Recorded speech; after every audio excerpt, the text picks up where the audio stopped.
Muy buenos días. Son las 9 en punto de la mañana de este martes 18 de junio del año 2024. Y en este momento, a las 9 en punto de la mañana, usted está en la sintonía de En Conexión por Éxito 107.1 FM en Miami. Usted también nos puede escuchar en su teléfono celular si descarga la aplicación Actualidad Media Group. Esa aplicación usted la puede descargar de manera gratuita. Y si usted entra en www.exito107.com, además de escucharnos, nos puede ver. Y es aquí donde recibo el saludo de Hugo Boscán en Játiva, España, Guillermo Useche en Puerto Ordaz, Carlos Cuevas en Westchester, Pensilvania, Douglas Isturiz en El Salvador, de emergencia por las lluvias, 4 días de grandes torrenciales. Javier Míguez nos saluda desde Barcelona, en España. Carlos Arteaga, buenos días. Juan Bautista González, desde una Caracas que viene hoy de sol y de lluvia. Gloria Herrera, visitando Venezuela desde Bogotá a Los Teques, todo igual, se va la luz y poca agua, pero feliz en mi país. Guillermo Triana nos saluda desde Humboldt, en Texas. Mimoni Ani en Toronto, con mucho calor y sin sol. Luis Rojas en Cabimas, Carmen Salas en Bogotá, doña María Alicia Sifontes en Caracas, Aeda Bon en Orlando, José de Villa en Maracaibo, el ingeniero Nava desde Caracas, Grey Hernández en Denver, Colorado. Dice Grey, apoyando a nuestra Vinotinto, activo con el modo Copa América.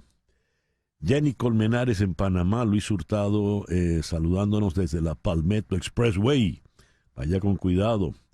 Guillermo Lozada en Johns Creek, Georgia. Juan Acuña, el amigo camionero, está hoy en Dixon, Tennessee. David Madrid en Montreal. Castro Nava en Trujillo. Leonardo Contreras saluda a Eric en Brasil. María Rodríguez en Homestead. Gisela Guenón desde Herzliya, en Israel. Arturo Rofano en Pompano Beach. José Alfredo González en Parma Heights, en Cleveland. Gracias a todos, pues, por reportar la sintonía de En Conexión. En Conexión es una producción de Floralicia Anzola para Éxito 107.1 FM en Miami. Buenos días, Floralicia. Buenos días, César Miguel, y buenos días, Laura, Carlos y la audiencia. Laura Rodríguez está en la producción general. Buenos días, Laura. Muy buenos días a todos. En Madrid, apoyando a Floralicia en la producción informativa, está Mariel Sofía Rodríguez. Buenos días, Mariel Sofía. Muy buenos días y feliz martes para todos. Jesús Carreño en la edición y montaje, Carlos Prato en los controles. Buenos días, Carlos. Muy buenos días, feliz martes. Y ante el micrófono, quien tiene el gusto de hablarles, César Miguel Rondón. Hoy es el día de San Marcos y Marceliano, mártires, San Leoncio, Santos Ciríaco y Paula, mártires, y San Amando. Yo conozco a Armando, conozco a Amado, pero Amando no lo conocía. Bueno, felicitaciones, y le felicito también por el gerundio. En el calendario astrológico de Enrico Mariani tenemos que hoy repite la luna creciente en Escorpio, luna de cosas oscuras y sombrías, luna de espías y de brujos, luna de todo aquel que quiera trabajar en lo oculto. Es la luna de lo esotérico. Es la luna de las bajas pasiones. Es muy fácil discutir con esta luna. Es la luna de la violencia, de los celos. También es la luna del sexo, ¿eh? Es la luna de las venganzas. Imagínese usted. Es una buena luna, sin embargo, para arrancar de raíz todo aquello que nos sirva, para renunciar, para salir de todo lo dañino. Luna creciente en Escorpio, Sol en Géminis, este martes 18 de junio del año 2024. Hoy es el día de la gastronomía sostenible. La idea es crear conciencia para adquirir nuevos hábitos alimenticios que contribuyan no solo al bienestar de la población mundial, sino también a la protección y preservación de los recursos que provienen de la Tierra, para vivir en un planeta más sostenible. Es también el Día Internacional para contrarrestar el discurso de odio. La Asamblea General de Naciones Unidas firmó una resolución en julio del 2021 proclamando el 18 de junio como Día Internacional para contrarrestar el discurso de odio. Ello con la finalidad de promover el diálogo y la tolerancia interreligiosa e intercultural para eliminar el odio en los discursos de diversa índole. Es también el Día Mundial del Orgullo Autista. Se trata de sensibilizar y concienciar a la población acerca de la neurodiversidad, destacando el respeto, el acompañamiento y la no discriminación. Esto ha sido una iniciativa del grupo Auspice for Freedom, una organización sin fines de lucro que lucha por los derechos de los autistas. Es el Día Mundial contra la Incineración. Se pretende generar conciencia a la población en general, a los gobiernos, a las empresas, a las industrias, acerca de esta práctica nociva referida a la combustión o incineración a altas temperaturas de residuos sólidos industriales y hospitalarios. Es también el Día Internacional del Sushi. Las primeras referencias al sushi datan del año 718 en China. Y para seguir con las comidas internacionales es el Día Internacional del Falafel. La etimología de la palabra falafel proviene del árabe filfil, pimiento, y del sánscrito pipali. No está claro el origen o procedencia de este plato. Se estima que se originó, sin embargo, en Egipto. El programa que hemos preparado para el día de hoy lo vamos a iniciar en Caracas con Carlos Correa, director de la ONG Espacio Público. Son en total 37 los opositores detenidos, de los cuales 20 están directamente vinculados con el comando de campaña de González Urrutia. Luego, aquí en Miami, vamos a conversar con el doctor Frank Quintero Jr., abogado penalista. ¿Qué es la cláusula de supremacía que Donald Trump podría invocar para deshacerse de sus problemas legales en Georgia y en Nueva York, en caso de ser electo presidente? En Buenos Aires vamos a conversar con Kevin Ari Levin sobre la situación política en Israel. Netanyahu ha disuelto el gabinete de guerra para tomar otro tipo de decisiones. En Madrid vamos a conversar con el profesor de la Universidad San Pablo CEU, Antonio Alonso, sobre la Conferencia de la Paz en Suiza. 78 países suscribieron el documento de apoyo, pero no se logró la firma de los países del llamado Sur Global al comunicado final sobre la guerra en Ucrania, la paz en Ucrania. Hasta el Vaticano se abstuvo de firmar. Aquí en Miami vamos a conversar con la internacionalista María Teresa Romero. 6 opositores venezolanos, prominentes dirigentes del partido 20 Venezuela, permanecen asilados en la Embajada de Argentina, aquí en Caracas. ¿Qué puede ocurrir con ellos? Y con Juan Fernández Barquín, secretario del Tribunal y Contralor del Condado de Miami-Dade, vamos a hablar de los horarios extendidos en el Centro de Justicia de North Dade, que ha anunciado Fernández Barquín, para que quienes trabajan puedan resolver sus asuntos en la Corte después de culminar su propio horario laboral. Y el foro de hoy, ¿cómo se forma la adicción emocional hacia una persona? ¿Qué es esa dependencia que tiene alguien de una persona, sea la pareja, sea alguien de la familia, sea incluso un amigo? Eso lo vamos a abordar con la psicóloga clínica Marvi Mesa de Martínez en Santiago de Chile y con el psicólogo Roberto Santoyo en Buenos Aires. Ese es el programa que hemos preparado para ti, para el día de hoy, martes 18 de junio. El 18 de junio de 1429, los franceses liderados por Juana de Arco vencen al ejército inglés que lideraba Sir John Falstaff en la batalla de Patay. Hablando de batallas, el 18 de junio de 1815 se dio la batalla de Waterloo, allí en lo que es la actual Bélgica, y allí cayó el imperio francés y se produjo el exilio forzoso de Napoleón Bonaparte. El 18 de junio de 1901 nació la última hija de Nicolás y Alexandra, los zares de Rusia. Anastasia Nikolayevna Romanov, de la cual hubo siempre una leyenda. Los Romanov, recordarán ustedes, fueron asesinados, toda la familia, luego del triunfo de la revolución bolchevique. Pero corrió la leyenda de que Anastasia se había salvado. Bueno, esa leyenda ha dado pie a películas. Le valió un Oscar a Ingrid Bergman por hacer el papel de Anastasia. Y hasta una película de dibujos animados muy bonita se hizo con la historia. Hoy está cumpliendo 72 años Isabella Rossellini, la hija precisamente de Ingrid Bergman y de Roberto Rossellini. Hoy está cumpliendo 10 menos, hoy está cumpliendo 62 años el gran Andrés Galarraga. Felicitaciones, Andrés. Caray, ya Galarraga tiene 62 años, ¿eh? El gran gato. Hoy se firma no, 62, no, 63 años está cumpliendo Galarraga hoy. Él nació el 18 de junio de 1961. En 1970, tal día como hoy, se firmó el Protocolo de Puerto España. Era presidente Rafael Caldera, el canciller era Arístides Calvani, y con esa firma se congeló por 10 años toda la discusión sobre la Guayana, el territorio Esequibo, la Guayana Esequiba.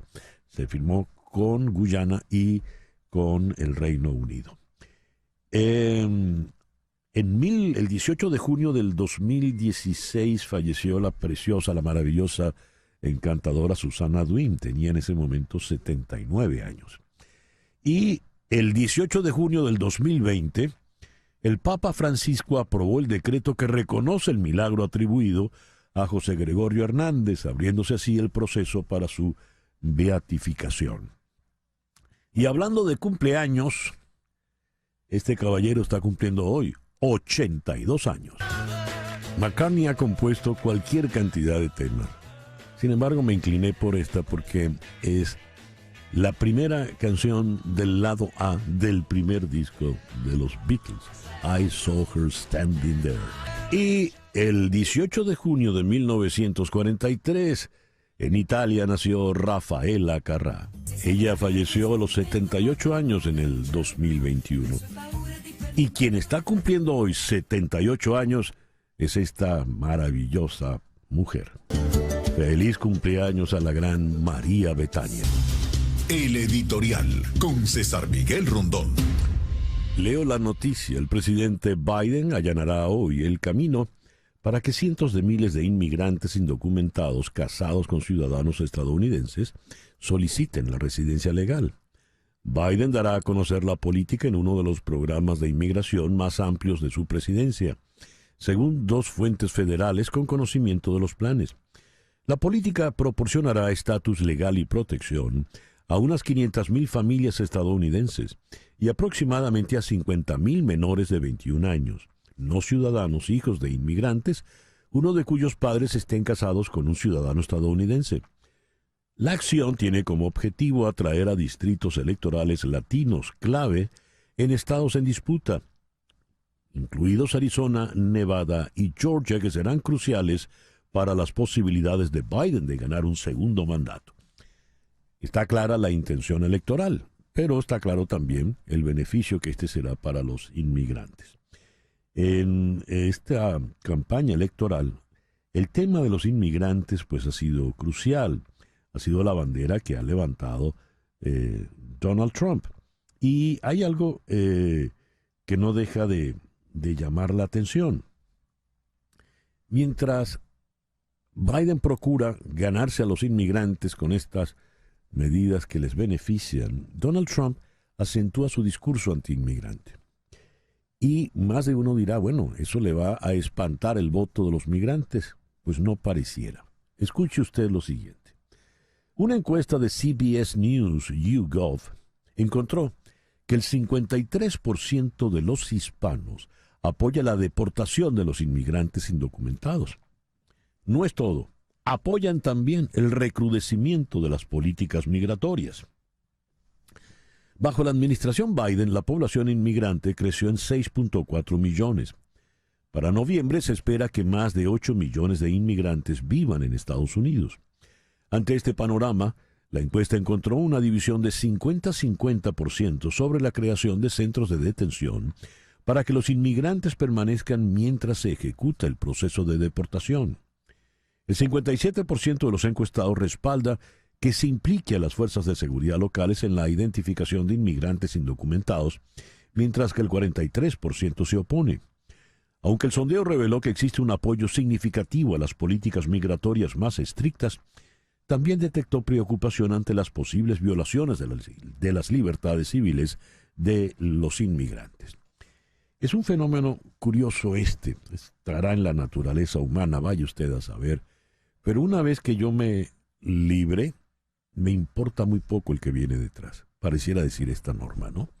No hay una solidaridad automática entre migrantes. Y esta es una encuesta hecha entre hispanos. Y buena parte de los migrantes que están en dificultades vienen precisamente del sur del Río Bravo, vienen precisamente de la América Latina. Este puede llevarnos a conceptos más drásticos. Recordarán, la semana pasada conversábamos sobre la propuesta del partido de extrema derecha austríaco FOP de plantear la remigración. ¿Y la remigración qué es? Pues sencillamente devolver a los países de origen étnicamente a las personas. Y subrayo el calificativo porque el criterio es étnico. Es una suerte de limpieza étnica, no precisamente velada. El criterio en Europa es, por ejemplo, ante el crecimiento de la población islámica, de la población musulmana, pues devolverlos a países étnicamente islámicos. Algo así podría ocurrir de crecer estas tendencias aquí en Estados Unidos con la población hispana, por ejemplo. Y el detalle interesante con el criterio de la remigración es que no importa el estatus legal de la persona. Puede ser ciudadano en Europa y aún así le enviarían a su origen, a la región, al país de su origen étnico. Estamos entrando en tiempos realmente peligrosos, en tiempos de cerrazón, y no quiero utilizar el calificativo, pero me resulta inevitable, en tiempos bastante fascistoides. Son las 9:20 de la mañana. Una pequeña pausa y ya regresamos con las noticias más importantes de este martes 18 de junio. Esto es En Conexión, por Éxito 107.1 FM en Miami. Amigas y amigos, los quiero invitar a En la Vida y Amores, en el Colony Theater de Miami Beach. En la Vida y Amores es una historia que creé hace ya unos cuantos años, en un formato parecido a una suerte de ópera, pero en bolero. Por ello es una bolerópera. Yo cuento las vicisitudes, yo voy narrando las vicisitudes de una pareja, y la pareja se va diciendo sus cosas en bolero. Ella es Lena Burke, que está maravillosa, impresionante, y él es Rafael Pollo Brito, también impecable, está actuando, hace una actuación pero extraordinaria. La música la dirige el maestro Héctor Molina. Tenemos ya este último fin de semana en el Colony Theater. El día sábado, una función a las 4 de la tarde y la otra a las 8 de la noche. Y el domingo, una función a las 3 de la tarde y la otra a las 7 de la noche. Entradas a la venta, miaminewdrama.org. En la vida hay amores. Y a las 9:26 vamos con las noticias más importantes de este martes 18 de junio. Vladimir Putin visita Corea del Norte, su primer viaje allí desde que asumió la presidencia en el 2000. Se produce en un momento en que aumentan las preocupaciones de que Pyongyang esté suministrando armas para ayudar en la guerra de Moscú contra Ucrania.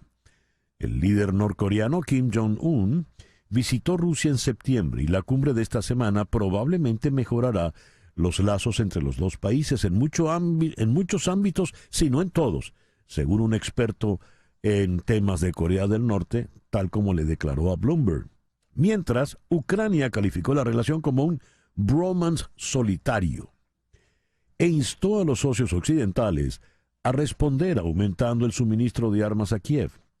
En un editorial publicado hoy, Vladimir Putin ha asegurado que Moscú y Pyongyang desarrollarán un sistema comercial de pagos recíprocos que no esté controlado por Occidente.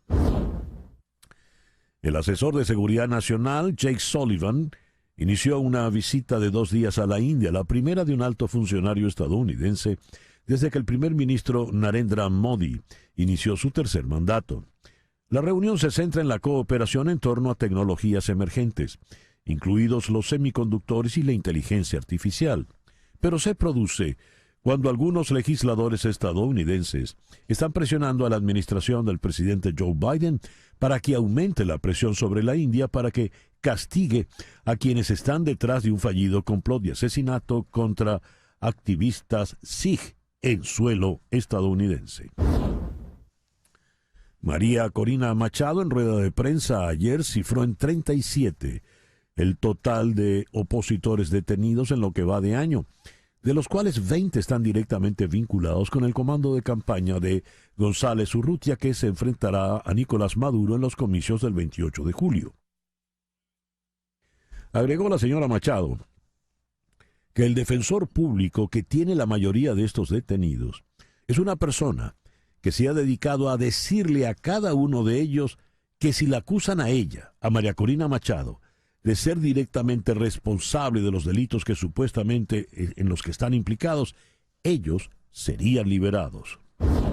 Decenas de miles de profesores de la educación pública colombiana de todo el país tomaron las calles de Bogotá en una macro protesta que concurrió en la Plaza de Bolívar a las puertas del Congreso, donde reiteraron a los legisladores que no quieren que se apruebe la ley estatutaria de la educación. Las protestas estuvieron convocadas por el mayor sindicato de profesores del país, la Federación Colombiana de Trabajadores de la Educación, FECODE, quienes en su cuarto y más masivo día de paro nacional reiteraron su descontento con la nueva reforma estatutaria presentada por el gobierno, pero que critican que ha sido transformada por las enmiendas que ha hecho la oposición en su trámite legislativo, donde solo le queda un debate para ser aprobada. La presidenta electa de México, Claudia Sheinbaum, aseguró que hasta 3 de cada 4 mexicanos encuestados por su partido, Morena, respaldan elegir por voto popular a jueces y ministros, como propone la reforma al Poder Judicial que impulsa el Ejecutivo de López Obrador. Según los resultados presentados por Morena, del 68 al 75% de los participantes consideraron que los magistrados y jueces del Poder Judicial deben ser elegidos por el pueblo de México, en comparación con 24 al 19% que considera que deben escogerse por el propio organismo judicial. El presidente de Brasil, Luis Ignacio Lula da Silva, pidió a su gobierno agilidad en el combate a organizaciones criminales en la Amazonía que contribuyen a la deforestación en la mayor selva tropical del mundo. Nunca antes en la historia de Brasil se pensó en dar un paso tan extraordinario para intentar cuidar de la Amazonía como ahora, dijo Lula, al encabezar en Brasilia la firma de un contrato que otorga 318 millones de reales, unos 58.7 millones de dólares, para ampliar la presencia de las fuerzas estatales en este territorio de 6.3 millones de kilómetros cuadrados, cuyo 60% se ubica en Brasil. La agitación política en Francia está causando preocupación en algunas capitales de la Unión Europea de que iniciativas como el gasto militar conjunto y un nuevo impulso para apoyar a Ucrania puedan quedar en el camino. Crecen las dudas sobre el aumento de los desembolsos de defensa de la Unión Europea a través de la financiación colectiva, una idea que el presidente francés Emmanuel Macron respalda firmemente, según personas familiarizadas con el asunto. El cirujano General Surgeon de los Estados Unidos, el doctor Vivek Murthy, pidió ayer al Congreso que exija etiquetas de advertencia en las plataformas de redes sociales, como las del tabaco y el alcohol, para resaltar su daño potencial a la salud mental de los niños.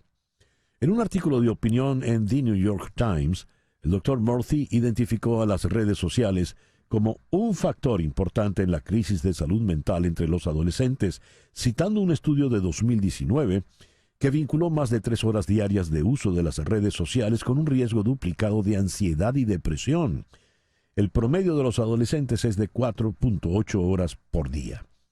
Sostuvo que investigaciones anteriores muestran que las etiquetas de advertencia pueden crear conciencia e influir en el comportamiento de los padres. El artículo de opinión sigue a su aviso de mayo de 2023, recomendando límites en el uso de las redes sociales como escuelas sin teléfono y restringiendo el acceso hasta después de la escuela secundaria. La advertencia de un cirujano general requiere legislación del Congreso. Más de una docena de estados han aprobado leyes que limitan el uso de las redes sociales por parte de los adolescentes, pero varias han sido bloqueadas en los tribunales. Y a las 9:33 de la mañana vamos con nuestra primera entrevista de hoy. Vamos hasta Caracas, donde está Carlos Correa, director de la ONG Espacio Público. Carlos, muy buenos días. Muchísimas gracias por atendernos en la mañana de hoy. Muy buenos días, César. Saludo para ti y, por supuesto, a toda la audiencia. En el día de ayer, en rueda de prensa, Edmundo González Urrutia y María Corina Machado denuncian que 37 opositores han sido detenidos, 20 de ellos directamente vinculados con el comando de campaña de González Urrutia. A ver, no hay, por lo visto, empacho alguno por parte del régimen en acentuar la ola represiva. ¿Qué está ocurriendo en este momento en Venezuela, Carlos?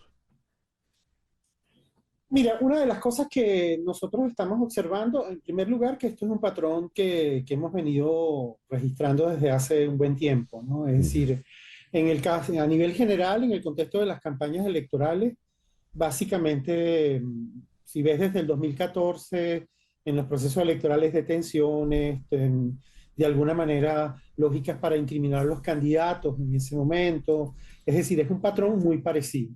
Lo que nosotros observamos en el caso de lo que monitoreamos más estrechamente, que es el tema de libertad de expresión, es un aumento de lo que nosotros llamamos violencia institucional, que es la utilización de los tribunales o pretendidos procesos judiciales para perseguir a periodistas o personas que utilizan las redes sociales para informar, ¿no?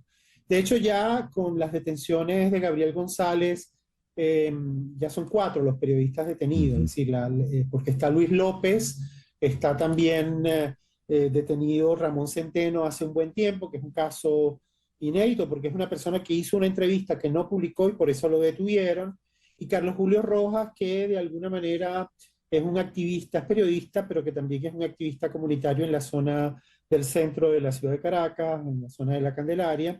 Y todas estas 4 personas están detenidas, pero ha habido un incremento en los últimos 2-3 años de la persecución judicial contra personas que ponen información en sus estados de WhatsApp o que ponen información en sus redes sociales. Entonces, esto es un patrón que observamos en el contexto de los procesos electorales y, bueno, detenciones, básicamente, además, se le niega a estas personas que puedan nombrar sus abogados. Por ejemplo, Rocío San Miguel, que está detenida, todavía no ha podido nombrar sus abogados porque intentan que sean los abogados de la defensa pública, lo cual en líneas generales le deja con menos herramientas para defenderse y protegerse. Y eso sobre esto, sí, sobre eso que dices del defensor público, María Corina Machado hizo una denuncia muy grave.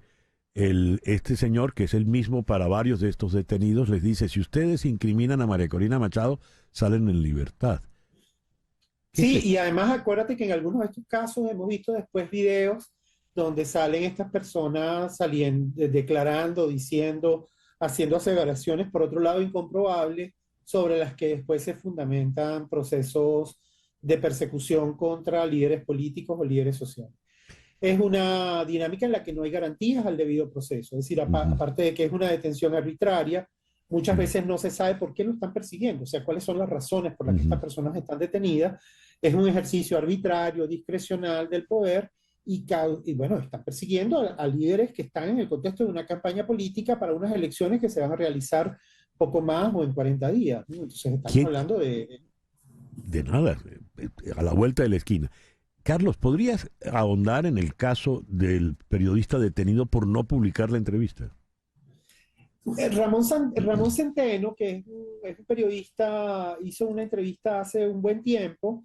Él es un periodista que además está identificado con el gobierno nacional. Entonces, en el año 22 se lo llevaron a Ramón de Jesús Centeno Navas junto a su amigo Gabriel Enrique Zambrano Guerra. Y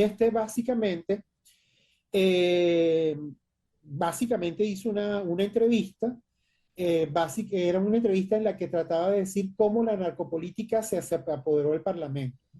O sea, él intentaba haciendo ese trabajo, era un joven periodista, y básicamente hizo una entrevista al diputado Jan Silva, en el Comando Nacional Antidrogas, ubicado en Las Acacias, y de alguna manera lo que estaba tratando de demostrar era cómo de alguna manera había una relación entre el narcotráfico y el liderazgo político, ¿no? Y bueno, aparte de eso, después tuvo un accidente automovilístico, él está en silla de ruedas y está detenido, y por otro lado nunca ha podido tener un proceso judicial normal. Le acusan de tráfico de influencias, usurpación de funciones y asociación ilícita. Entonces estamos hablando de una dinámica de persecución para una persona, por otro lado, que se identifica con el gobierno nacional, porque esto es un elemento clave.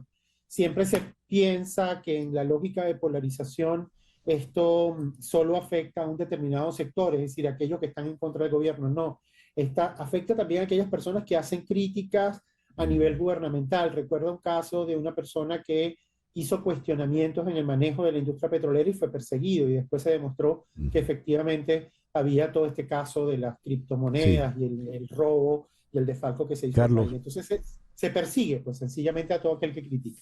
¿Y quién ordena esta persecución? ¿Quién decide pongan preso a Centeno? Bueno, ahí está el Ministerio Público actuando. Es decir, en primer lugar tienes esa actuación. Después hemos observado un correlato en algunas ocasiones entre algunos líderes políticos. Por ejemplo, Diosdado Cabello hace una aseveración en su programa y después actúa la Fiscalía. Es decir, hemos tenido en algunos casos patrones de ese tipo. Después, la misión de determinación de hechos que está investigando casos anteriores ha establecido alguna relación con altos funcionarios de diverso tipo y naturaleza. Básicamente hay que seguir la cadena de mando, quién ordena, cómo se actúa, pero hay unos responsables muy claros y evidentes en las primeras de cambio. Es decir, ¿quién ordena estas detenciones? El Ministerio Público, que es el que tiene monopolio de la acción penal, y después te encuentras con una trama de mecanismos en los que el defensor público no defiende. Ya. Hablando de dinámicas de contubernio, de asociación, de relación con distintas instancias gubernamentales. Carlos, muchas gracias por estos minutos en la mañana de hoy. Muchísimas gracias.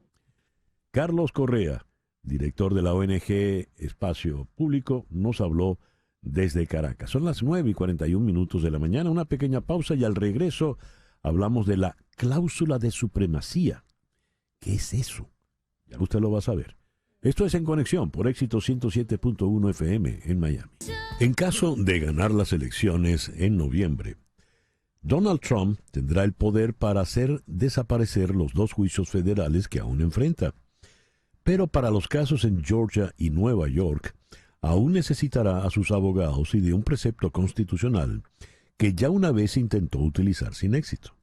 Sin embargo, Donald Trump podría invocar la Constitución para tratar de hacer a un lado estos 2 procesos, al menos mientras sea presidente, gracias a la llamada cláusula de supremacía. ¿Qué es una cláusula o qué es la cláusula de supremacía? Consultemos con una voz por demás autorizada, la del doctor Frank Quintero Jr., abogado penalista, tanto en las Cortes Federales como en la estatal. Frank, muy buenos días. Muchísimas gracias por atendernos en esta mañana. Gracias, César, por la invitación. ¿Qué es la cláusula de supremacía? Ok, la cláusula de supremacía está escrita dentro de nuestra Constitución, ¿ok? En el artículo 6, cláusula número 2. Y básicamente lo que la cláusula habla es que la Constitución, las leyes federales y los tratos entre los Estados Unidos y otros países son la ley de los Estados Unidos. Pero esa cláusula tiene una advertencia y dice que sí, eso forma parte de lo que es la ley de los Estados Unidos, pero mientras que la Constitución, las regulaciones o las leyes federales y los tratos no contradigan las leyes o las leyes de los estados.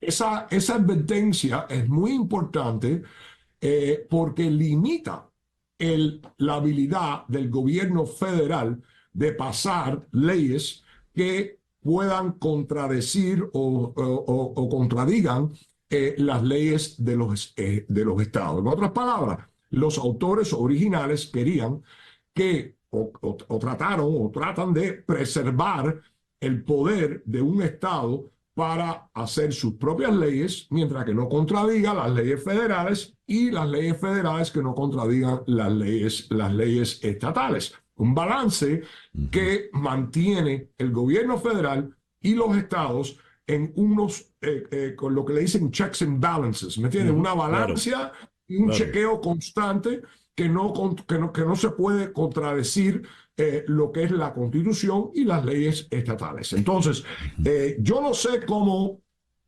el presidente o el expresidente va a tratar de usar esta cláusula para reversar o quitar esa condena en Nueva York o la posible condena en Georgia, porque la ley de Nueva York no contradice las leyes federales y las leyes federales no pueden contradecir lo que es un acto criminal en Nueva York. Ya. Ahora, mi opinión es que lo que vamos a ver hoy en día, quién sabe lo que va a ocurrir en este tiempo político extraño y aversivo que nos encontramos. Lo que podemos ver o lo que posiblemente veamos es el Congreso pasar algún tipo de ley que le dé inmunidad a un presidente, ¿me entiendes? Pero no creo que hay suficiente voto en el Congreso y en el Senado para poder pasar ese tipo de ley. Asumiendo que la pasen, esa ley no puede ser retroactiva. Quiere decir que cualquier inmunidad que le den, no puede ser retroactiva. Tiene que ser del punto de la ley que se efectúa hacia adelante, no hacia atrás. ¿Me entienden? También, ya que estamos hablando de este tema, creo que la Corte Suprema no va a votar a favor de la posición del expresidente, porque lo que él está pidiendo es absurdo. Él está pidiendo inmunidad absoluta.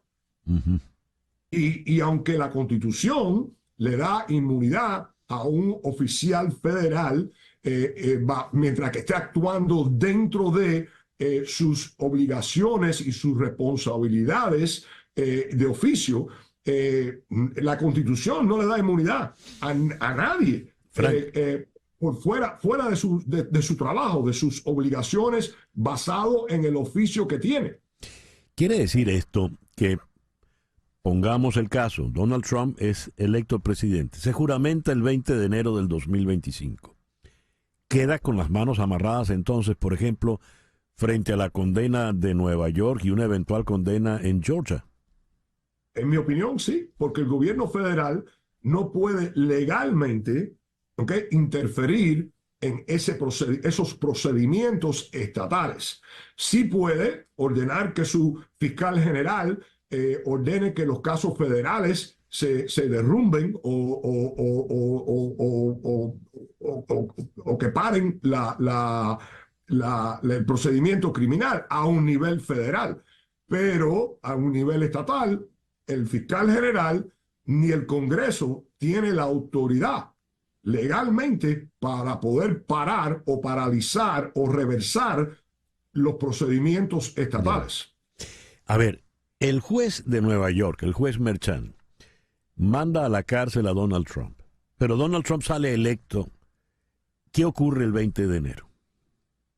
Bueno, número uno, mi opinión es que yo no creo que Merchan vaya a pasar una sentencia de cárcel en contra de Donald Trump. La gran mayoría de esos casos, de lo que yo estoy viendo en Nueva York, resultan en unas sentencias de probatoria, unas sentencias de preso en la casa, unas sentencias de multas, ¿me entiendes? Con horas comunitarias, ese tipo de cosas. No creo que Merchan vaya a poner al presidente en la cárcel. Pero si le dan una sentencia de cárcel, él puede pedir que esa sentencia se pause hasta que las elecciones ocurran, y obviamente no puede servir en la cárcel si es electo presidente. Quiere decir que si hay una sentencia de cárcel, no vamos a ver esa sentencia servida hasta después que él termine sus 4 años como presidente. ¿Qué? Pero la situación suena absurda, porque tendríamos a un presidente que literalmente estaría preso, ¿verdad? Correcto. No, él está convicto en este momento. Sí. ¿Okay? Está convicto de felonías. ¿Okay? Como consecuencia, técnicamente, él pierde sus derechos, muchos derechos civiles que todos tenemos. ¿Me entiendes? Sí, la situación sería absurda, pero es una situación realística que va a ocurrir. Ya, qué complicado todo esto. Frank, muchísimas gracias por atendernos en esta mañana y ayudarnos a tratar de entender este enredo realmente complicado. Muchísimas gracias. Gracias, César, por la invitación. Frank Quintero Jr. es abogado penal con licencia tanto federal como estatal. Nos habló aquí en Miami. 9:52. Las noticias de este momento en Conexión Radio. ¿Qué noticias tenemos en este momento, Flor Alicia? Un ataque ucraniano, César, con dron provocó esta madrugada un incendio en varios depósitos de combustible en la ciudad de Azov, en el sur de Rusia, informaron las autoridades locales. Según datos preliminares, no se han producido víctimas, escribió en su canal de Telegram el gobernador de la región de Rostov, Vasily Golubev, quien agregó que fueron movilizados 208 bomberos, 39 máquinas y un tren especial para sofocar los incendios. Esto en el sur de Rusia. Golubev subrayó que el incendio no representa un peligro para la población y que no hay riesgo de propagación. Azov es una ciudad de poco más de 80.000 habitantes, situada en la región de Rostov, colindante con las repúblicas populares de Donetsk y Lugansk, anexionadas por Rusia en septiembre del 2022. Es decir, ya los drones, como hemos venido sabiendo, están haciendo daño dentro del territorio ruso. Ya. Bien, veremos a dónde va esto. Gracias, Flor Alicia. Leo este despacho de Reuters proveniente de Jerusalén. El primer ministro israelí Benjamín Netanyahu disolvió el gabinete de guerra de 6 miembros en una medida ampliamente esperada tras la salida del gobierno del ex general centrista Benny Gantz. Ahora se espera que Netanyahu celebre consultas sobre la guerra de Gaza con un pequeño grupo de ministros, entre ellos el de Defensa Yoav Gallant y el ministro de Asuntos Estratégicos Ron Dermer, que habían estado en el gabinete de guerra. ¿Cuál es la situación actualmente? Vamos a consultar con un experto en la situación de Israel y el Medio Oriente, como lo es Kevin Ari Levin en Buenos Aires. Kevin, muy buenos días. Muchas gracias por atendernos. ¿Qué tal, César Miguel? Gracias por el llamado. ¿Cuál es la situación en este momento? ¿Cuáles son las posibilidades reales que se plantea Netanyahu? Bueno, lo que está pasando, y como usted bien decía, la disolución del gabinete de guerra que se formó cuando se amplió el gobierno a comienzos de esta guerra, es una evidencia de las presiones imposibles a las que se enfrenta el gobierno israelí.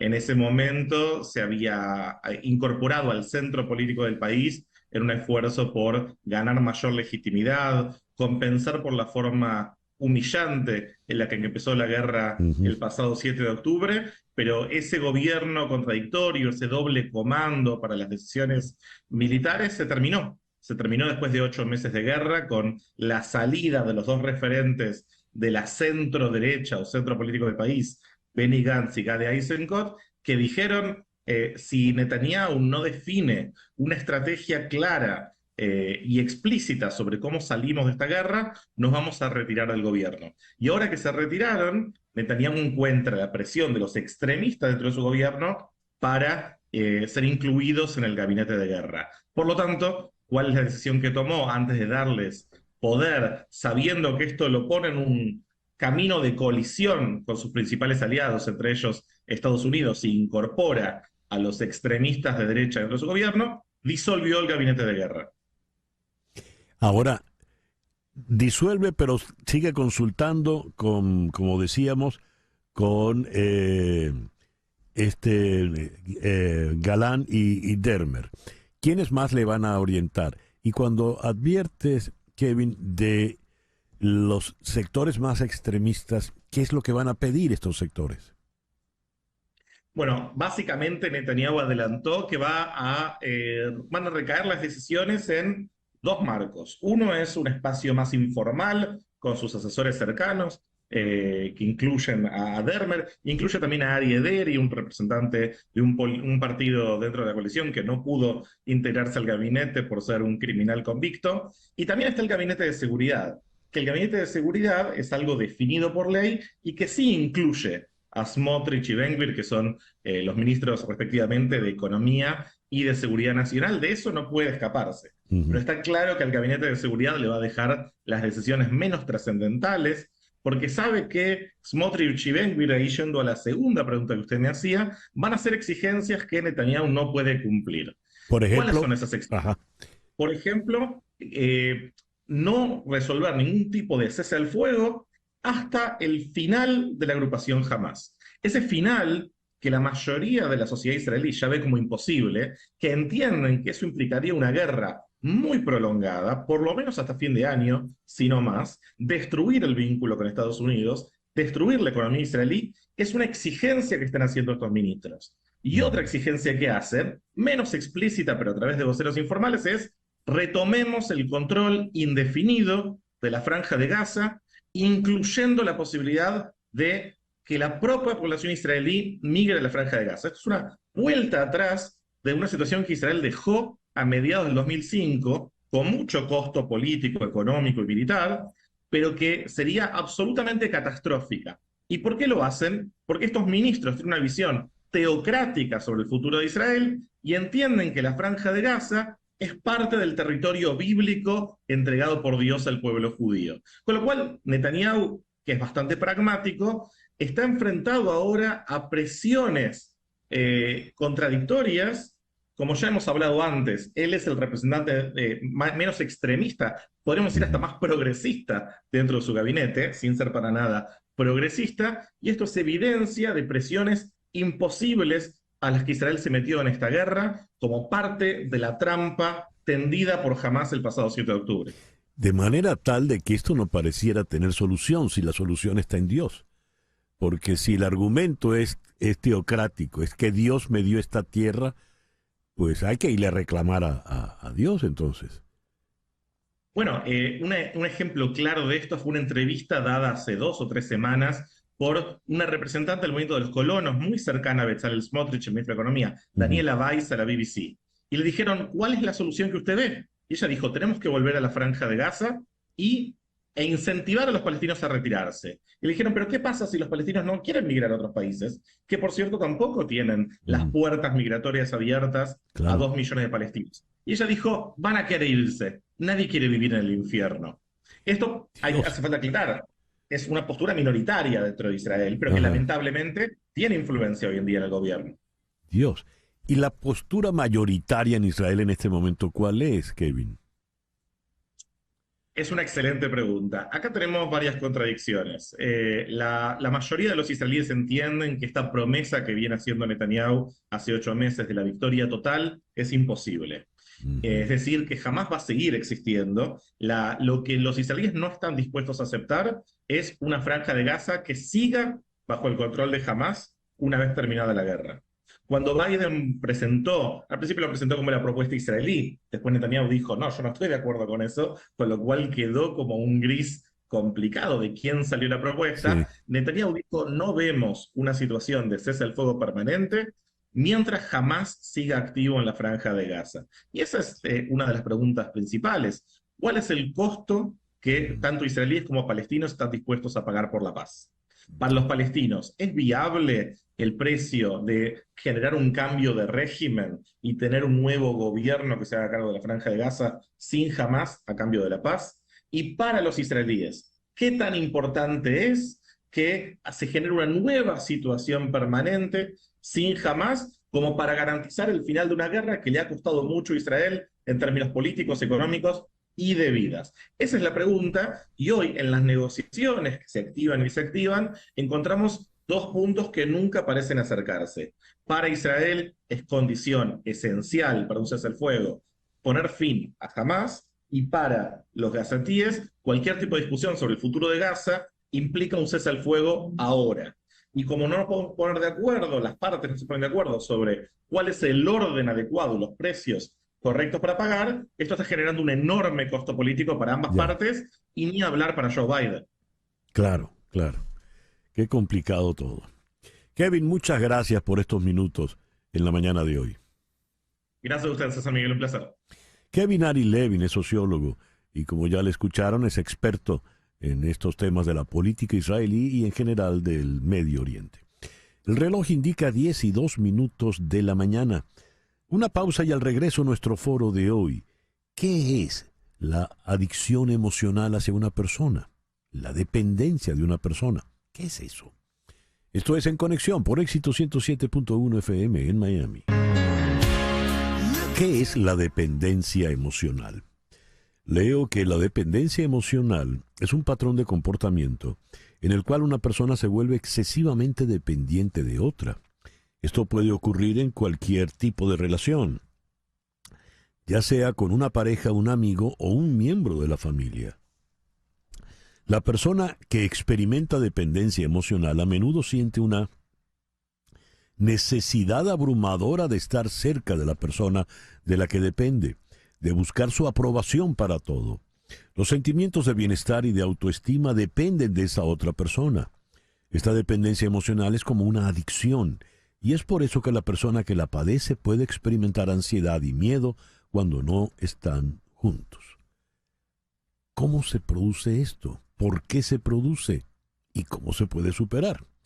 En Santiago de Chile está la psicóloga clínica, especialista en terapia familiar, Marvi Mesa de Martínez. Marvi, muy buenos días. Muchísimas gracias por estar con nosotros. Hola, buenos días, César Miguel, Roberto. Placer estar acá.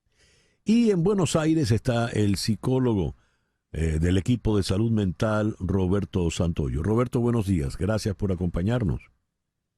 Muchas gracias, César. Un saludo y un abrazo a ti y gracias de nuevo por invitarme.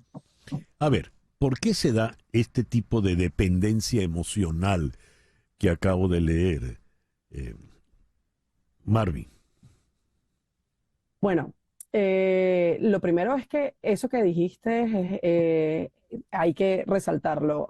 La dependencia emocional hace una alusión a, digamos, a una relación con otra persona, no necesariamente relación de pareja, una relación puede ser con amigos o puede ser con familiares, en la que hay una dependencia absoluta o dependencia en exceso de lo que la otra persona pueda decir.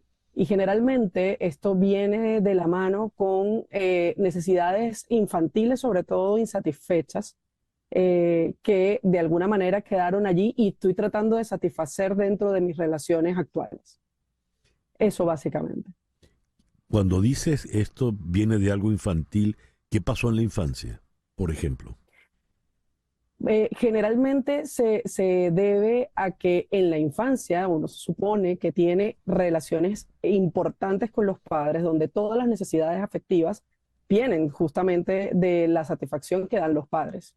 cuando alguno de los padres no da o no satisface esas necesidades, empiezan a ocurrir estas como carencias que se mantienen durante la vida y que trato de satisfacer constantemente en otro tipo de relaciones. Entonces, puede ser tanto con la madre como con el padre, que de alguna forma no me sentí querido o querida, no me sentí contenida, amado, digamos, sin que dependiera de cambios en mi forma de ser, sino que amado porque soy simplemente. Cuando eso no ocurrió, empiezo a tener este tipo de dificultades. En este tipo de relación donde hay una persona que depende profundamente de la otra, ¿qué hace la persona de la cual se depende? ¿Es responsable de esa dependencia o no? Le pregunto a Roberto Santoyo. Sí, puede ocurrir los dos casos. Yo lo que quería aclarar acá es que la dependencia, a ver, como la tratamos de personas, no tiene mucha diferencia a la dependencia a sustancias, ¿no? Es muy parecida el mecanismo. Y puede existir que la persona que sea dependiente esté en un vínculo de codependencia en el cual el otro contribuye a que la persona esté en la relación y esté en ese bucle patológico. Pero también hay relaciones donde hay unas relaciones de dependencia donde el otro se da cuenta que estas relaciones que llaman a veces tóxicas, donde uno puede ver que se comportan tal cual como una adicción y eso trae muchos problemas. ¿Ves? Y como dice la compañera, son personas que tienen grandes vacíos emocionales de la infancia que intentan llenar, como el alcohólico intenta llenar con la botella esos vacíos. Las personas también intentan llenar esos vacíos con otras personas. Y entonces ese es el mecanismo. Pero sí, hay las dos versiones, donde puede estar la persona que es codependiente, que contribuye al vínculo, y la otra persona, de una persona, vamos a decir, entre comillas, sana, que se quiere salir de ese bucle patológico de tener una persona que sea adicta a él. Entonces es complicado esto. Hice la pregunta sobre el rol que tiene la persona de la cual se depende, porque esta persona pasaría a tener un control excesivo, ¿verdad?, sobre la persona dependiente. Y si no es una persona, digamos, entre comillas, buena, moralmente honesta, puede ocurrir cualquier otra cosa. ¿Cuáles son esos riesgos, Marvi? Fíjate que sí hay un riesgo importante porque se le está dando el poder completamente al otro, el poder de la estabilidad emocional incluso. Pero hay una falsa creencia de la persona que depende de que con esto tiene control esa persona. O sea, si yo dependo emocionalmente del otro, yo controlo al otro. Esa es una falsa creencia. Pero en el fondo lo que se le termina dando es el poder al otro de que si no me da lo que yo quiero, pues me siento mal, me puedo deprimir, puedo tener otro tipo de trastornos emocionales, básicamente porque la forma en que actúa el otro afecta mis sentimientos y mis emociones. ¿Cómo se supera esto? Me podrían decir, bueno, rompiendo la relación con esa persona dependiente. Pero si resulta que es una pareja casados, con hijos y demás, ¿cómo se supera este tipo de dependencia, Roberto? Es complejo porque, como dije antes, hay que abordarlo estilo una adicción a drogas. Eh, lo importante acá es que hay que hacer una intervención donde la persona sea consciente de que hay una dependencia. Y estas personas sí pueden mejorar, pero como te repito, es sumamente complejo porque hay que abordarlo tal cual como una dependencia a droga, tal cual. O sea, en vez de tener una sustancia, tienes una persona.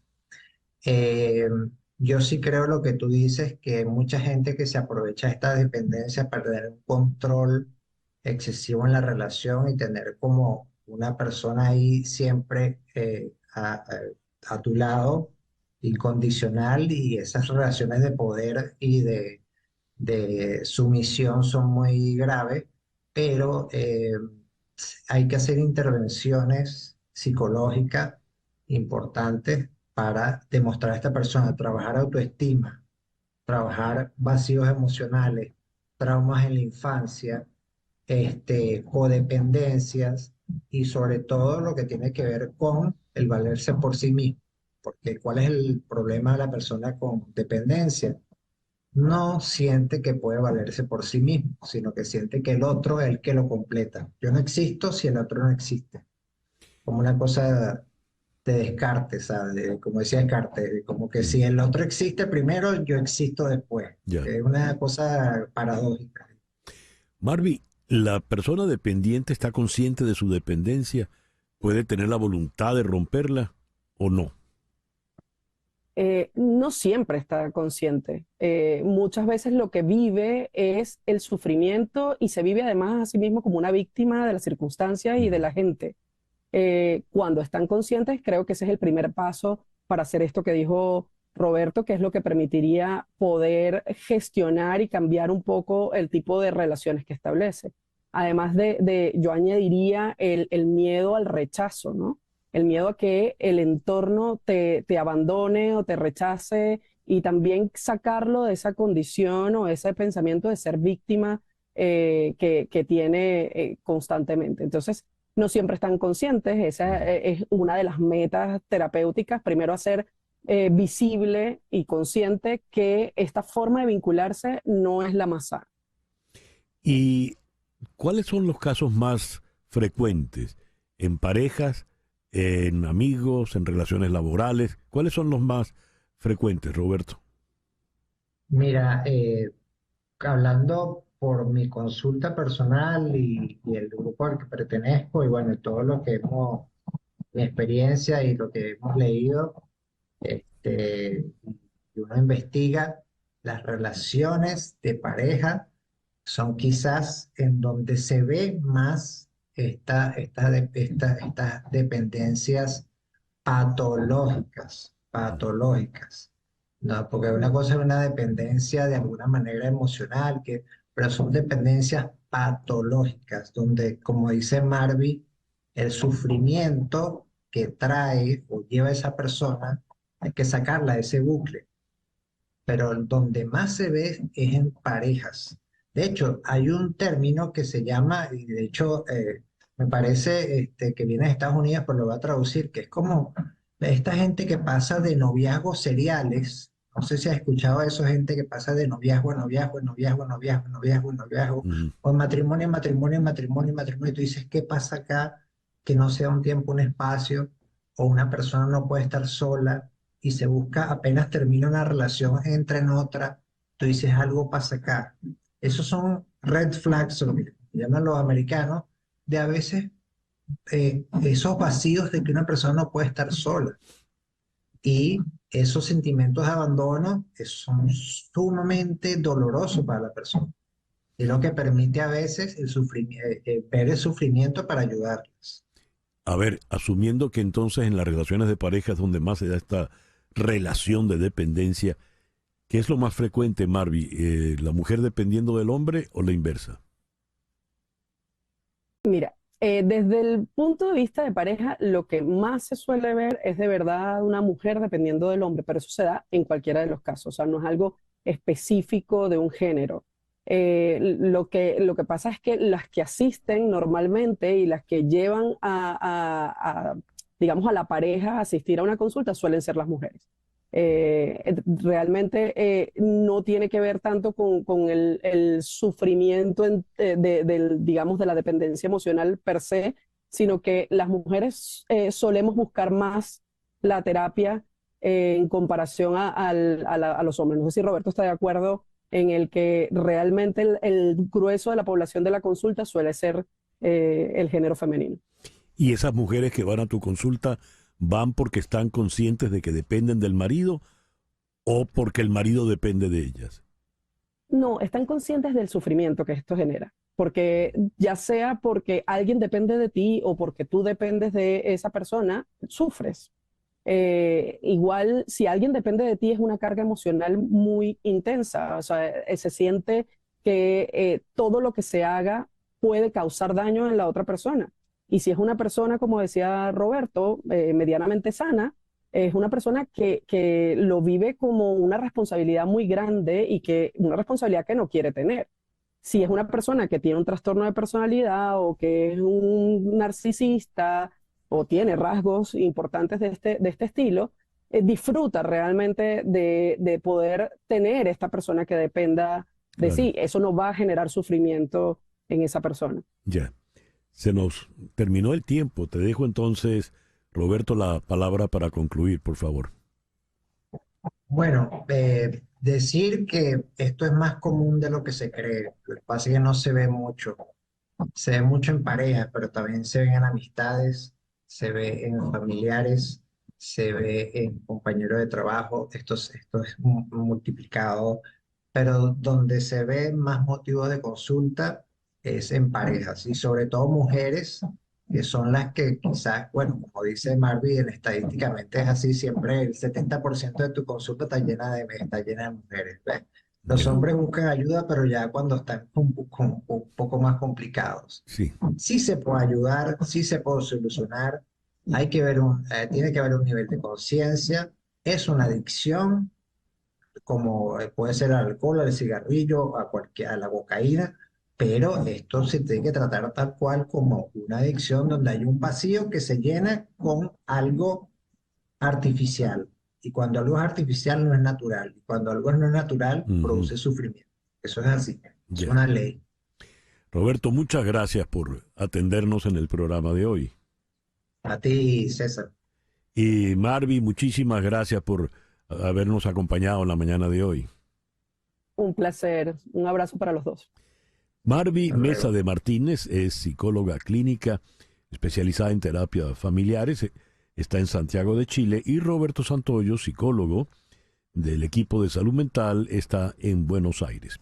Hacemos ahora una pequeña pausa y ya regresamos acá en Conexión. ¿Qué ocurrió en la conferencia por la paz en Ucrania que se llevó adelante en Suiza? En breve. Esto es En Conexión por Éxito 107.1 FM en Miami. 78 países en la conferencia suiza coincidieron en que la integridad territorial de Ucrania debe ser la base de cualquier paz. Zelensky señaló que Rusia puede negociar la paz mañana si se retira de nuestro territorio. Y el Kremlin aseguró que el resultado de la cumbre de paz fue casi nulo, aunque el documento final fue firmado por países teóricamente amigos de Rusia como Hungría, Turquía y Serbia. Sin embargo, no firmaron los países del llamado Sur Global, y tampoco, por ejemplo, firmó el Vaticano. ¿Cuál es el balance real que podemos hacer de esa cumbre por la paz en Ucrania llevada adelante en Suiza? Vamos hasta Madrid. Allí está el profesor de Relaciones Internacionales de la Universidad San Pablo CEU, Antonio Alonso. Antonio, muy buenos días. Muchas gracias por atendernos. Buenas tardes allá en Madrid. Buenas tardes, César Miguel. Un placer estar aquí contigo de nuevo. ¿Qué balance se puede hacer de esta cumbre por la paz en Ginebra? Bueno, pues para empezar, no es una tal cumbre por la paz, sino que era simplemente un intento de poner de acuerdo a una de las partes, ¿no? A aquellos aliados, a aquellos amigos, aquellos que ofrecen su apoyo a una de las partes, es decir, a Ucrania. De hecho, en cuanto se empezó a explicar un poco hace ya tiempo, hace semanas, cuál era la auténtica intención de esta cumbre, pues hubo estados que se descolgaron de la cita. Por ejemplo, China, que claro, si vamos a ir a pasarlo bien a un spa en Suiza, pues estupendo, pero es que el objetivo de esto, estando la situación como está en Ucrania, como está en Europa, de guerra, pues no da para irse a un spa con amigos, ¿no? Entonces se descolgó China, se descolgó Arabia Saudita, se descolgó también Petro. No sé en qué momento se dio cuenta de que no era para eso, para lo que le habían invitado, no sé en qué momento, pero el hecho es que ni siquiera, no sé si fue o no fue, pero se descolgó. Y luego otros países que estaban por allí igual se desmarcaron de la firma. Al principio sí estamparon la firma, pero luego la retiraron. Entonces, no se puede llamar cumbre de paz, stricto sensu, porque no están los dos actores principales del conflicto. Recordemos que esto se ha dado durante toda la historia de la humanidad. Esto ha existido, cumbres de paz, negociaciones, incluso entre países, entre reinos que estaban en guerra, han hecho un alto el fuego, se han acercado los mandatarios o los legatarios, ¿no? Es decir, los delegados de esos gobernantes se han acercado a un punto concreto neutral y allí se han encontrado. Este no era el caso de Suiza. Primero, porque al final Suiza parece ser que no es un actor neutral. Si en la Primera Guerra Mundial lo fue, en la Segunda Guerra Mundial lo fue, ahora ya a día de hoy ya no lo es. Ya está clarísimamente, marcadamente del lado de uno de ellos. Fíjate que estamos hablando de que en la Segunda Guerra Mundial, con Hitler a las puertas, se declaró neutral. Y sin embargo ahora con Rusia bastante más lejos, pues se declara como parte del conflicto, ¿no? Bueno, ellos intentan, cuando digo ellos, digo Estados Unidos, España, Francia, intentan autorreconocerse como parte del conflicto, pero el hecho es que a día de hoy pues lo son. Y luego, entre los signatarios de este memorándum o de este resultado, de esta declaración final, pues es muy curioso ver que está el Parlamento Europeo, el Consejo Europeo, la Comisión Europea y luego también está, por otro lado, el Consejo de Europa, que es otra organización internacional. Pero me parece muy relevante, ¿no?, que cuenten como instituciones distintas, cosas que son todo, por ejemplo, la Unión Europea y luego aparte el Consejo de Europa. Y luego el Vaticano, que también decía, se ha desmarcado, no es que no iba a firmar desde el primer momento, aunque esté de acuerdo con lo que estuviera puesto en la declaración, se sabía que no iba a firmar porque él estaba ahí como observador, como mero observador, no como participante. Ya. ¿Quién convoca esta cumbre, Antonio? Pues en principio es Zelensky, claro. Zelensky es el que convoca, Estados Unidos, digamos, es el que intenta convencer a todos los demás, pero yo creo que está bastante claro de que el Reino Unido y Estados Unidos son quienes llevan la voz cantante en este conflicto, por lo menos por la parte ucraniana.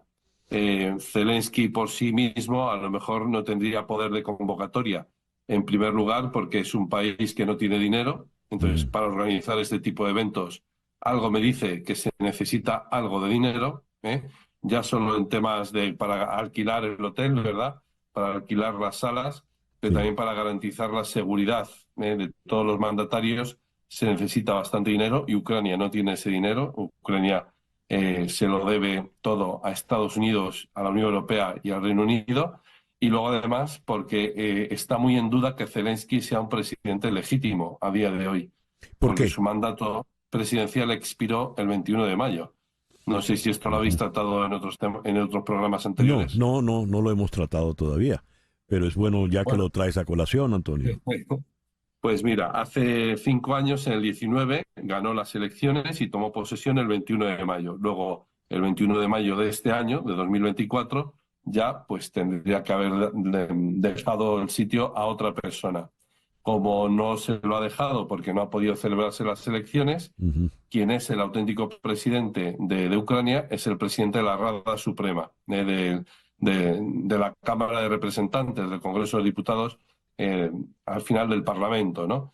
Entonces es el presidente del Parlamento el que es el auténtico, es el segundo en la línea de sucesión, así como en Estados Unidos está también muy clara la línea de sucesión. Si falla el presidente, pues es el vicepresidente, Kamala Harris en este caso sería quien entra a ser el presidente. Y sin embargo en Ucrania es distinto. Al presidente le sigue el presidente de la Rada Suprema, con un pequeño problema también añadido, y es que la Rada Suprema también deja de tener legitimidad el 21 de julio, que es cuando el 21 de julio, hace 5 años, se hicieron elecciones y por lo tanto tiene que disolverse. Entonces estamos ante un problema de legitimidad que no es menor, porque ahora mismo Rusia no puede firmar ningún acuerdo de paz, primero porque Ucrania aprobó un decreto presidencial por el cual está prohibido negociar la paz con Rusia, y segundo, porque Rusia no le reconoce la legitimidad a Zelensky. Por lo tanto, yo insisto mucho en esto a mis conocidos, a mis amigos y a mis alumnos. Cuando se tendría que estar hablando de paz todo el rato, aquí de lo único de lo que se habla es de guerra y de enviar más armas y de enviar más tropas.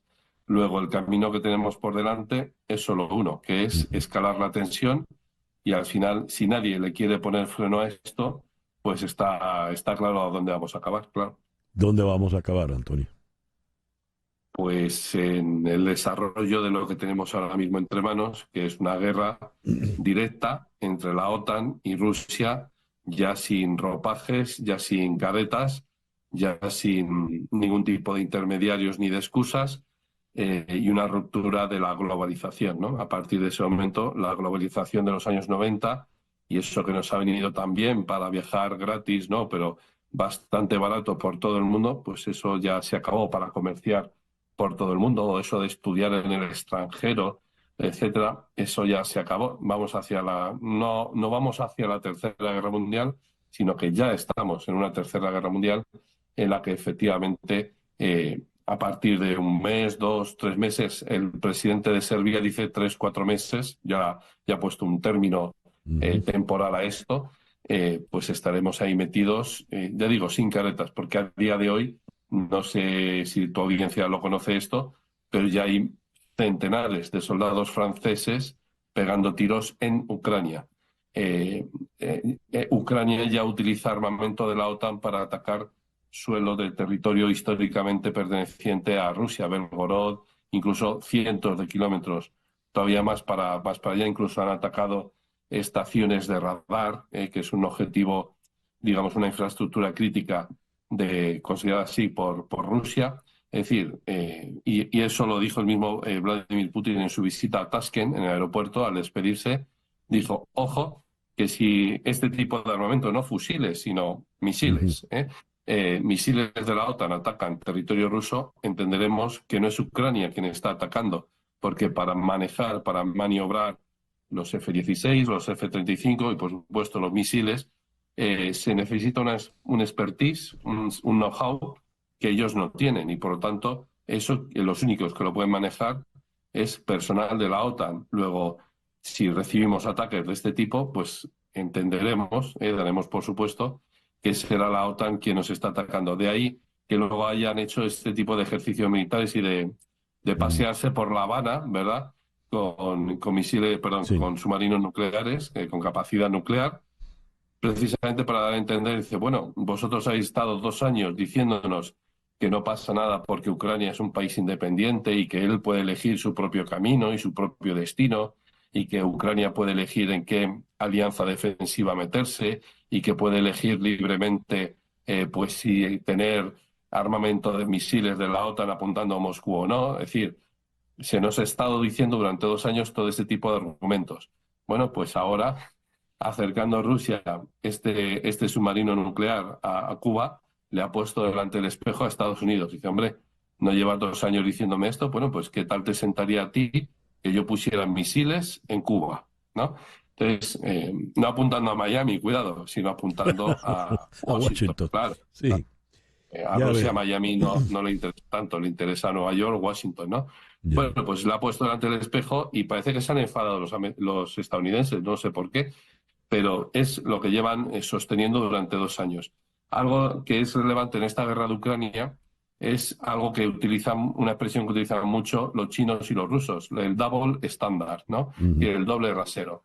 Es decir, señalan a Estados Unidos, a los países occidentales en general, cuidado porque vosotros nos tratéis a nosotros de una manera y pretendéis que nosotros os tratemos a vosotros de otra manera mucho mejor. Dice, esto se acabó. Es decir, así como nos tratéis a nosotros, nosotros os vamos a tratar a vosotros. Y una de esas medidas espejo que se llama, mucho me temo que en el corto plazo de tiempo lo veremos, es cómo se va a confiscar activos rusos o intereses producidos por los activos rusos en otros países occidentales, y sale Janet Yellen diciendo, ojo, que esto no es ilegal, que esto no es un robo. Hombre, pues llámalo X, pero en mi pueblo esto se llama robo. Es decir, si no hay un juicio de por medio, es decir, yo entiendo que si yo he cometido un delito y para evitar irme a la cárcel, pues tengo que pagar una fianza, no tengo dinero líquido, me tienen que quitar mi casa, etcétera, etcétera. Bueno, pues a lo mejor eso, embargarme mi casa, eso lo entiendo, pero así, sin mediar un juicio de por medio ni nada, simplemente porque por la voluntad de un Estado diga, aquí en mi suelo, en mi territorio, hay estos activos financieros, los cojo. Cuidado, porque esto no va a afectar solo a Rusia, sino que va a afectar en la confianza en los mercados internacionales para todo el mundo. Y eso, ya digo, es una consecuencia muy grave. Antonio, muchas gracias por estos minutos en la mañana de hoy. Gracias a ti. Antonio Alonso es profesor de Relaciones Internacionales en la Universidad San Pablo CEU en Madrid. 10:36. Las noticias de este momento en Conexión Radio. ¿Qué noticias tenemos en este momento, Flor Alicia? Carros voladores. A ver. La era de los coches voladores puede llegar antes de lo que ustedes creen. En la última década se ha fundado más de 2 docenas de grandes empresas de aviones eVTOL, despegue y aterrizaje vertical eléctrico, significan esas siglas.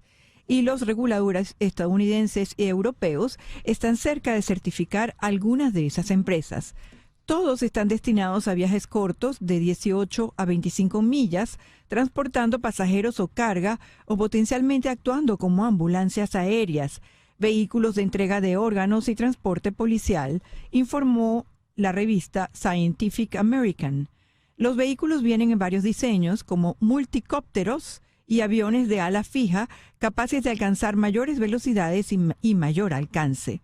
Una empresa, Joby, J-O-B-Y, estima que necesita operar a un costo de alrededor de $3 por pasajero milla para obtener ganancias. Su primer prototipo se entregó ya el año pasado. O sea que ahora sí viene el carro de los supersónicos. Exactamente, muy pronto, pero no va... exacto, sí, porque además en los supersónicos los vehículos también bajan verticalmente. Sí. Se adelantaron mucho. Muy bien. Gracias, Flor Alicia. Tenemos 6 venezolanos, prominentes dirigentes del partido 20 Venezuela, en la Embajada de Argentina en Caracas. No concede el gobierno venezolano el salvoconducto para que puedan salir. ¿Qué ocurre con ellos? Vamos a consultar con una voz autorizada como es la de la internacionalista María Teresa Romero aquí en Miami. María Teresa, muy buenos días. Gracias por atendernos en esta mañana. Muy buenos días, César. Gracias por invitarme. Aquí estoy. ¿Cuál es la situación de estos 6 venezolanos en la Embajada de Argentina? Mira, muy precaria, César Miguel, porque si bien el salvoconducto, según la Convención de Asilo Diplomático de 1954, se debería dar inmediatamente, bueno, el gobierno de Venezuela no ha procedido, ya llevan 3 meses, y es obviamente por razones políticas. Ellos se agarran seguramente, como lo han hecho muchos gobiernos que no han dado asilo, no le han dado el salvoconducto, se agarran de la convención. Hay un artículo que dice que salvo ciertas ocasiones de fuerza mayor, y bueno, aunque no han respondido nada, hay muchos gobiernos que lo han hecho así. O sea, se agarran de esa pequeña indefinición porque no se especifica cuándo es un asunto de fuerza mayor. De modo que el gobierno de Venezuela está, pues, por razones políticas, y la arremetida que está dando políticamente contra toda la oposición y específicamente al Partido 20, pues se ve que van a estar allí lamentablemente por mucho tiempo. ¿Podría el gobierno venezolano hacer lo que hizo el gobierno de Noboa en Ecuador? Una pregunta, no debería, pero hay precedentes como tú lo has nombrado. Pero realmente en este caso no debería por ninguna circunstancia, porque estas 6 personas que están allí no tienen casos ante la ley, no han sido enjuiciados por ningún crimen, de modo que no, ni siquiera tendría la justificación que dio el presidente Noboa en Ecuador. pero algunas veces lamentablemente pues algunos regímenes toman unas decisiones autoritarias que nos sorprenden a todos. Cuando Carmona Estanga se refugia en la Embajada de Colombia, y ya Hugo Chávez está de regreso al Palacio de Miraflores, ¿Chávez le dio el salvoconducto a Carmona Estanga? Inmediatamente, ciertamente le dio el salvoconducto, ¿no? Yo creo que eso tenía que ver mucho con negociaciones e influencias que hicieron que Chávez tomara esa decisión, ¿no? Aquí estamos viendo un régimen que pareciera que la arremetida contra la oposición es muy fuerte, ¿no? Lo estamos viendo en el contexto de ya cuántos opositores no están encarcelados. Últimamente ha estado, bueno, ayer nomás habían 3, 4, 6 que fueron encarcelados, ¿no? Sin ningún motivo. De modo que yo creo que las circunstancias son distintas y el talante, sin lugar a dudas, sí, de los mandatarios, para decirlo de alguna forma, pues es completamente distinta. Hugo Chávez, sobre todo llegando después de una situación que casi, pues bien fuerte, accedió a muchas cosas y en una de esas también accedió a que Pedro Carmona Estanga fuera a Colombia. De manera que estos 6 venezolanos pueden quedarse allí, por lo visto, muchos meses. Por lo visto, sí. Por lo visto, sí. Porque además tenemos que tomar en cuenta que hay un conflicto político entre Maduro y el presidente de Argentina, Milei. Se han dicho cosas muy fuertes. Sí. El presidente Milei inmediatamente dio el asilo, después estuvo de viaje en España y dio unas palabras muy fuertes. El gobierno de Pedro Sánchez, el propio Pedro Sánchez contra Milei, que hizo reaccionar a Milei, y enseguida también vino la respuesta de Nicolás Maduro. Sí. De modo que hay también como entre los regímenes de una izquierda radical están pues en una posición en contra del gobierno de Argentina. De modo que ahí hay que tomar eso en cuenta también. María Teresa, muchísimas gracias por atendernos en la mañana de hoy. Gracias a ustedes. María Teresa Romero es internacionalista. Los asilados en la Embajada de Argentina son Magali Meda, la jefa de la campaña de María Corina Machado, su mano derecha, Pedro Urruchurtu, Claudia Macero, Humberto Villalobos, todos ellos del Partido 20 Venezuela, además del exdiputado Omar González y de Fernando Martínez Mótola, asesor de la Plataforma Unitaria Democrática. 10:44, una pausa y ya regresamos en Conexión por Éxitos 107.1 FM en Miami. Y esta noche a las 9, Gladys Rodríguez hablará sobre el primer debate presidencial entre Joe Biden y Donald Trump. ¿Cuáles serán las propuestas? Hablarán de la migración y también hablará Gladys Rodríguez del documental Victoria de Celia Mendoza. Esto a las 9 de la noche con Gladys Rodríguez por TVV Network. Tengo que se ha prorrogado el horario. Tenemos acá en Miami-Dade, en el Centro de Justicia de North Dade, hay un plan piloto donde se han prorrogado los horarios para atender al público. Y tenemos a Juan Fernández Barquín, quien es el secretario del Tribunal y Contralor del Condado de Miami-Dade. Señor Fernández Barquín, muy buenos días. Muchísimas gracias por estar con nosotros en esta mañana. Hola, César. Muchas gracias por tenerme y es con mucho gusto que estoy aquí contigo. A ver, ¿cómo ha sido la implementación de este plan piloto y cuál ha sido la idea?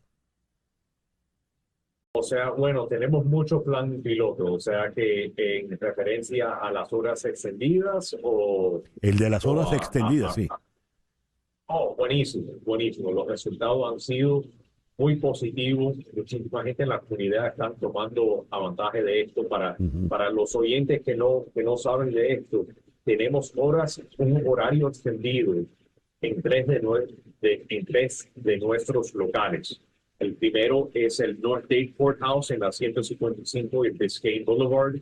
El segundo es el Joseph Caleb Center en la 5400 Northwest 22 Avenida. Y el tercero es en el South Dade Courthouse, la 10710 Southwest 211 Calle, los jueves de las 9 de la mañana hasta las 8 de la noche y los sábados de 9 de la mañana hasta la 1 de la tarde. Y es buenísimo. O sea, esto ha ayudado, César, a muchísimos individuos que no tienen los recursos, que no tienen el tiempo para venir durante nuestro horario típico, durante el horario normal de 9 de la mañana a las 4 de la tarde. Y sí, muchísima gente está tomando avantaje de eso y con mucho éxito. Y estoy muy orgulloso de anunciar esto también, que hemos ayudado con nuestra operación Luz Verde, donde nosotros retiramos las multas de colección, los gastos de colección, y además con nuestro propio programa que tenemos en nuestras ventanas cuando los individuos vienen a pagar su multa de tráfico, que hemos ahorrado los residentes del condado más de $3.6 millones en dinero que hubieran tenido que pagar a las agencias de colección. Y más dinero en el bolsillo para los residentes, para ayudarlo, y esa es mi manera de ayudar a los residentes en eso, y los horarios extendidos, y sí, o sea, aumentar los servicios de nosotros para que ellos saben que estamos disponibles para servir. ¿Qué tipo de diligencias se están atendiendo en estos horarios extendidos? Estamos recibiendo pagos de multas de parqueo, multas de tráfico, multas también de los gastos de colección, gastos de corte de casos penales, que es algo que muchísima gente no sabe, que eso sí supongo una licencia, si no pagan los gastos de la corte, lo que se dice en inglés, el court cost. Sí. Si no pagan el court cost de casos criminales, eso le puede suspender la licencia. Y también tenemos los servicios de violencia doméstica disponibles ahí también, en caso de que alguien tiene una emergencia, que necesita buscar una orden de restricción para tener distancia de alguien ¿Y esto este plan lo extenderán a otros sitios, a otras oficinas? En este momento acabamos de extenderlo al North Dade Courthouse, del 155 de Biscayne hace un mes, y vamos a ver los resultados de ahí. Y es bien posible que lo extendemos a otro, pero vamos a ver los resultados. Pero además de eso, César, tenemos un grupo, una unidad móvil también, que qué bien. Sí, que podemos ir a eventos de comunidad. Hemos participado en varios eventos, con muchas ciudades. Estoy en el proceso de también hablando con los comisionados Roberto González y Anthony Rodríguez, y también el Sheriff Oliver Gilbert, de usar las oficinas de ellos para esa unidad móvil, para también recibir pagos de tráfico, de parqueo, de gastos de corte por casos penales, y ayudarlo de cualquier manera que los individuos necesitan. Claro. Juan, muchas gracias por atendernos en la mañana de hoy. Con mucho gusto, gracias. Juan Fernández Barquín es el secretario del Tribunal y Contralor del Condado de Miami-Dade. Y ya son las 10:54. Las noticias de este momento en Conexión Radio. Y ya para cerrar, ¿qué tenemos, Flor Alicia? Las copias en vinilo del próximo álbum de Coldplay se fabricarán con botellas de plástico recicladas, César Miguel. La banda británica dijo que el método reducirá las emisiones de carbono en un 85% en comparación con los métodos tradicionales de producción de vinilo y evitará la fabricación de 25 toneladas métricas de plástico. A pesar del predominio del streaming, los discos de vinilo se han vuelto cada vez más populares en los últimos años, superando ya las ventas de CD en Estados Unidos el año pasado. Hay que buscar tus cajas. Muchos artistas utilizan los discos físicos para mejorar su ubicación en las listas, lo que generó una conversación sobre la sostenibilidad de los vinilos. La cantante Billie Eilish, que utilizó vinilos reciclados para su último álbum, criticó a otros artistas por hacer 40 paquetes de vinilos diferentes que tienen un significado diferente. Algo único solo para que sigas comprando más. Es un desperdicio, dice ella. Pero pues ya sabemos entonces que en el caso de Coldplay van a utilizar botellas de plástico recicladas. Qué curioso. Sí. Más se está vendiendo el vinilo que el CD. Uy, estamos yendo a toda velocidad hacia el pasado todo. Hay que regresar al Betamax, ¿será? 10:56.